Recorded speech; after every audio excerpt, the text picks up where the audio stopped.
What's up, world? How we doing today? Hold on one second. How we doing today? I'm back with the part 2 of the 5 mysterious unsolved cases.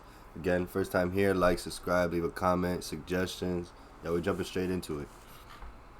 And if you weren't here for the first one, you need to go back and watch the first one first, and then come here and watch the second one, because it won't even make sense. You gotta see the growth. On the evening of November 3rd, 2018, 40-year-old mother of 5, Tamla Horsford, attended an adult slumber party with other local mothers in Cumming, Georgia. By the following morning, Tamla would be dead, and nobody would be able to explain why. On the morning of November 4th, Tamla's body was discovered in the backyard of Jeannie Myers' home. Myers had invited a group of mothers who met through the Youth Football League I think I might have heard about this story. I don't know. over to celebrate her birthday, offering to let them spend the night to avoid drinking and driving. Though the party was planned for a group of 9 women, 2 men also stayed at the house that night. Myers' boyfriend, Jose Barrera, and Tom Smith, the husband of another attendee.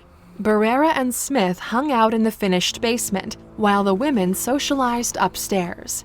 Tamla drank tequila and went out to the back porch balcony to smoke throughout the night, mostly cigarettes, but also marijuana until Myers asked her to stop. At some point, the men came back upstairs and the group played Cards Against Humanity. Around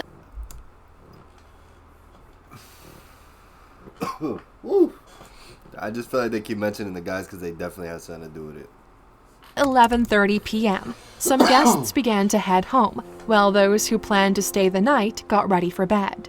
The last person to see Tamla alive was Bridget Fuller, who left the house at 1:47 a.m. when her husband picked her up. She told police that she and Tamla were the only 2 people left downstairs, and that Tamla was eating gumbo soup and planned to smoke another cigarette before going to bed. The home's security system registered the back door opening, closing, and opening for a final time at 1:57 a.m. At 8:45 a.m., Tamla was seen on the lawn 14 feet below the porch, face down and unresponsive by Myers' aunt, who lived at the house. Jeannie Myers and Jose Barrera called 911 at 8:59 a.m. The homeowner, Myers, could be heard guessing that Tamla fell off the balcony, which had a nearly 4-foot-tall railing.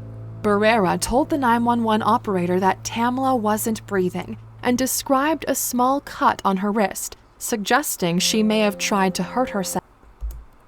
And I hope y'all know what 4 feet is. Like that's pretty high. It's pretty high. It's not something you just fall over. Okay, what's going on? We had people over last night. We were drinking. Most of us went to bed. One of them stayed on the balcony. She was drinking, and we just went outside, and she's laying face down in the backyard. It looks like me. I'm guessing maybe she fell off the balcony, but she's stiff. Okay, is she breathing?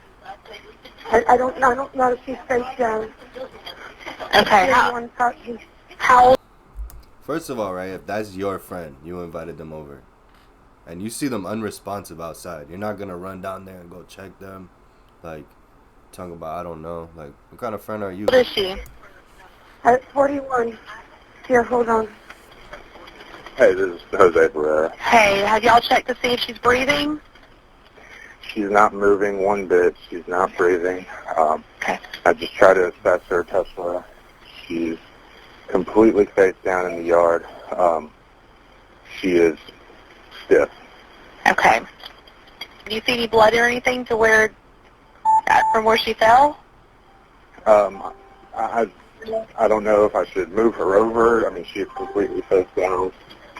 Okay. I mean, can you just check and see if she's breathing? If she's not breathing and you know she's gone, then just leave her where she's at. If she, okay. 1 minute. You know, like my girlfriend said, people were over last night. It was her birthday party. We're not the woman that we believe to be deceased, but It's my girlfriend's birthday party. Instead of having everybody go out, she had everyone stay in. And she was the last one I saw before everybody. I mean, everybody was typically put off to bed. And she was the last one in the kitchen. She was just either waiting around for a ride or waiting until the morning. Okay. Was she there with anyone else? I don't know why. Again, it's my opinion. But it doesn't seem like it seems like he's reassuring his lie in his own head. And he's like reestablishing like it with the operator. I don't know. It's weird though. Because that doesn't seem normal. I don't believe anybody was. My girlfriend has cameras here on the back deck that we can check. Okay. That I think would have caught the incident if she fell from here. Again, I don't know. It's hard to say if she fell from the deck or if she was already downstairs. She was the only smoker here, and I'm sorry. That's a lot of information. How the hell is she gonna be in your backyard? Barrera mentioned on the call that the house had security cameras and were pointed at the backyard, but they were later found to have dead batteries. The Forsyth County Sheriff's Office reported multiple blunt force injuries in Tamla's autopsy. Noting a high blood alcohol level in her system, investigators agreed she had probably accidentally fallen off the balcony to her death. The other partygoers reported going to bed before Tamla.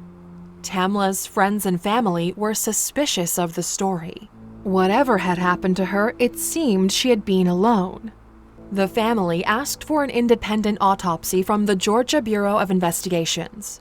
This autopsy found that Tamla had suffered more severe injuries than might be And it's weird too because it's like nobody's saying for sure like I seen her and I went to bed. They keep saying, oh, she was just the last person I seen. She was like the last person there. She was the last person we seen. She seen her the last, you know what I'm saying? Like it's not, nobody's saying for sure this is the last time I seen her, I went and did this. It's like they're leaving something out. Expected from an accidental fall. In addition to blunt force trauma to her head, neck, and torso, she also had cuts on her face, hand, and legs, and a laceration to her heart's right ventricle. Her right wrist was dislocated, her neck was broken, and there were 4 types of hemorrhages in her skull and brain. A blood alcohol level of 0.238 was found in the GBI's toxicology report, in addition to traces of an anxiety drug and THC. THC. 2 months after Tamla's death, Barrera, the man who reported it to 911, was fired from his job as a Forsyth County court officer. For unknown reasons, he had tried multiple times to illegally access the official incident report. Despite the unusual circumstances, Tamla's death was ruled an accident and the case was closed on February 20th, 2019. The Horsford family hired attorney Ralph Fernandez to continue looking into Tamla's death. Once you have a situation like this that involves like when it involves anything, you should automatically look if somebody is in a position of power, because it always starts there. There's no way really around that. On June 5th, 2020, Fernandez informed Tamla's husband, Leander, that his team's findings suggested the incident had not been an accident, but a homicide. Tamla's injuries indicated she could have been involved in a struggle, and the investigation had left much to be desired. The scene had been poorly preserved. Autopsy photos were never released to Fernandez and were possibly not taken at all, and witness statements that conflicted with one another had not been followed up on. A week later, Forsyth County Sheriff Ron Freeman asked the GBI to reopen the case. The agency agreed but did not provide a timeline for their investigation. Over 2 years later, it is still unclear whether Tamla Horsford died as a result of a terrible accident or something more sinister.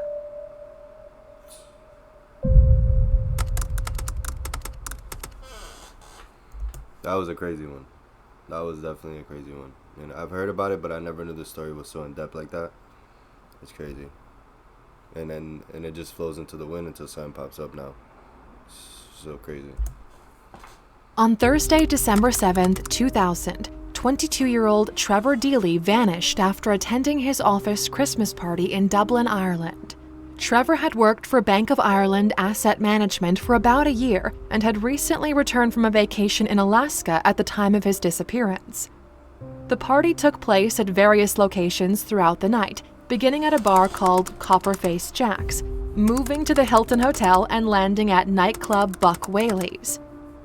Trevor walked out of Buck Whaley's alone at around 3:25 in the morning, but instead of returning to his apartment, he went to his office, where security let him in.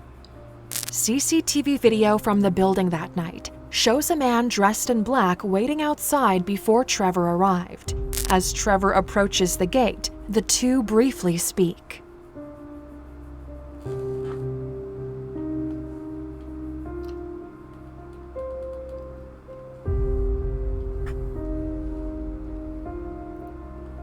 While Alright, so if he works for a bank, I don't know about you and I don't know about anybody else, but if somebody was standing outside the bank, like suspicious like that at that time of night, I would have went beyond the gate. I would have just changed that and done it for another day because it's obvious that he was up to something no good. Inside the office, Trevor checked his email, gathered some things he needed for the next day's shift, and spoke to Carl Pender, a colleague who was working the night shift. Trevor left the building at 4:03 carrying an umbrella. The man in black was no longer outside. Trevor called a friend as he walked toward his home and left a voicemail the friend described as normal. This was the last time anyone heard from him. Trevor was not reported missing until the following Monday. That guy either probably waited down the street or waited across the street or something just to see where he was going to go exactly and then followed him. I'm telling you, because obviously he knows he was standing outside of a bank, so he knew he was standing somewhere there was going to be a lot of cameras. Absence at work was written off because of the party the night before, and his roommates were out of town over the weekend. Once it was clear Trevor was unaccounted for, his family and friends circulated thousands of leaflets, hung posters throughout Dublin, and went door to door asking for information. Investigators discovered that at 4:14 on the morning he went missing, Trevor appeared on CCTV on the corner of Bagot Street Bridge and Haddington Road, still walking in the direction of his apartment. This is the last known footage of Trevor Deely. The footage also shows a man in... And if you look at my man's Trevor, he doesn't even look like he's sober. He was like swaying back and forth. black passing through the area only 30 seconds behind him. Investigators believe this is the same man who spoke to him outside of the bank. This individual has never come forward, and Trevor has never been seen again. Was the man in black a stranger? Was he waiting outside the bank for Trevor specifically? Was he the same person seen following behind in the final footage? Or could Trevor have simply fallen into the Grand Canal or the River Dodder as he made his way home? My bad. Every time somebody go missing, they always say that. Now, I could understand if he was driving home. Yeah, if he's driving home, he has the possibility to always freaking drive off the road if you're under the influence. But walking, no, that's not possible. I don't believe in that. You're not going to just fall into a lake. Hold on, give me 1 second. I keep hearing noise.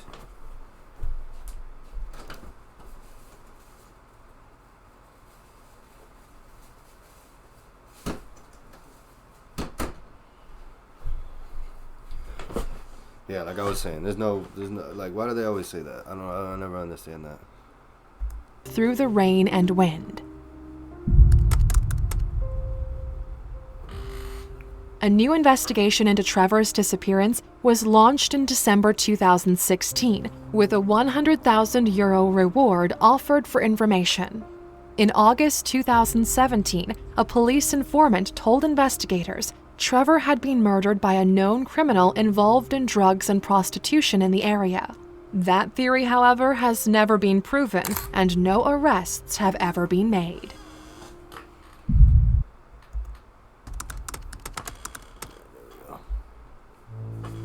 On September 22, 2019, the naked body of 15-year-old Chan Yin Lam was found floating in the sea off Yau Tong, Hong Kong. A preliminary autopsy found no lacerations, contusions, or sign of any other assault. Investigators suspected Chan's death was a suicide, and her body was quickly cremated. But the incident would soon become the center of a conspiracy theory-fueled mystery. On the afternoon of September 19th, when a body turns up mysteriously, with no signs of the person gonna do like suicidal like thoughts or tendencies or whatever, like they weren't even sad that day, let's say, why would we cremate the body off it? You know, I've seen that happen in a bunch of cases, never really understood it, but it's like a sign that they're trying to hide something. But Chan separated from a group of friends at Mei Fu Station in the Lai Chi Kok area of Hong Kong. She sent a final message on her phone telling some friends she intended to return home, then seemed to vanish into thin air. Chan's family reported her disappearance to police 2 days later. Her phone and some stationery were found on the ground in Tu Keng Leng railway station. Surveillance footage was soon located that had captured her movements. Chan had left the campus of the youth college at the vocational training school where she was taking classes and walked barefoot in the direction of the nearby waterfront. After Chan's body was recovered, social media theories emerged alleging that she had been murdered by government officials for supporting and participating in the 2019 Hong Kong protests. The protests were demonstrations against a bill that would have allowed extradition of Hong Kong residents to face the legal systems of mainland China and other jurisdictions. Chan had reportedly handed out protest leaflets on one occasion, and friends of hers confirmed that she had attended demonstrations. Internet sleuths began theorizing that police officers had assaulted Chan and thrown her body into the sea. Chan's mother stated she believed her daughter committed suicide and may have even been suffering from psychosis. Chan had reportedly told her see, if your mother or somebody like that's a sign, then it's a little different. But if it never been a sign like that, then it makes it weird. But mother that she heard voices. She had also been struggling in her relationship with her boyfriend, who was in jail. In early August, Chan was captured on video in a train station, appearing extremely distraught, allegedly because of an issue relating to her boyfriend. Surrounded by concerned strangers and eventually police officers, she's crying and yelling as she sits on the floor of the station.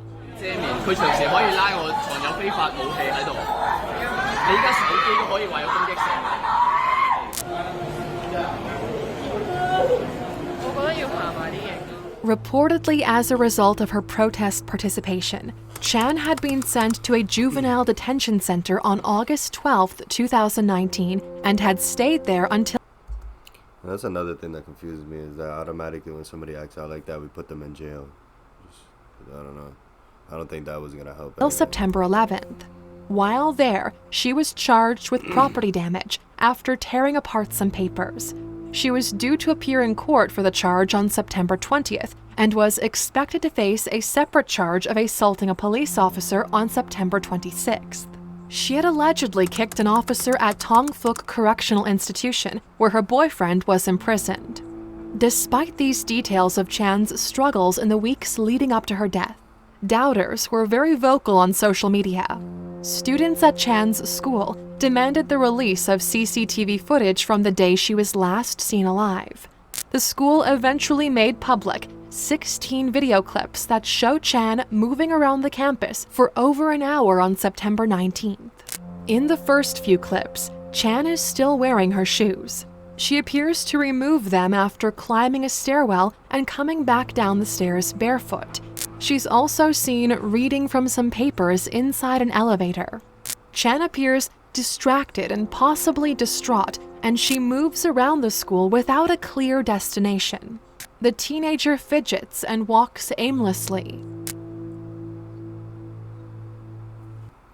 She's definitely got something on her mind, but you could just tell. She's just pacing and stuff like that.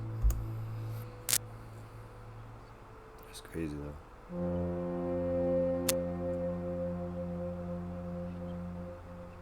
On 3 separate occasions, she pushes the call button for an elevator and wanders off before it arrives. In the final clip, Chan is seen walking outside on the street, presumably to the seaside. Some have suggested that the girl in the CCTV footage is not Chan, but an imposter or actress participating in a cover-up of her murder. Armchair detectives have noticed a difference in appearance between the young woman in the videos and photos of Chan seen on her social media accounts and missing poster. Many point out a difference in her eyebrows specifically. They also find it suspicious that Chan's clothes managed to go missing between the time she was last seen and when her body was found in the sea. Interestingly, Chan was an accomplished swimmer. She'd even won swimming awards in the past, which cast doubt on the likelihood that she would choose to die by drowning. Despite the suspicion that surrounds Chan's death, her family and friends have positively identified her in the released clips, and those closest to her seem to accept that she simply took her own life. Sadly, it looks like we will never know for sure what really happened to Chan Yin Lam. Why she look up at the camera like that, though? Oh, weird. Which of these unsolved cases did... That's gonna be it for today, guys. Again, check in for the next video. Like, subscribe, leave a comment, suggestions. Check y'all out.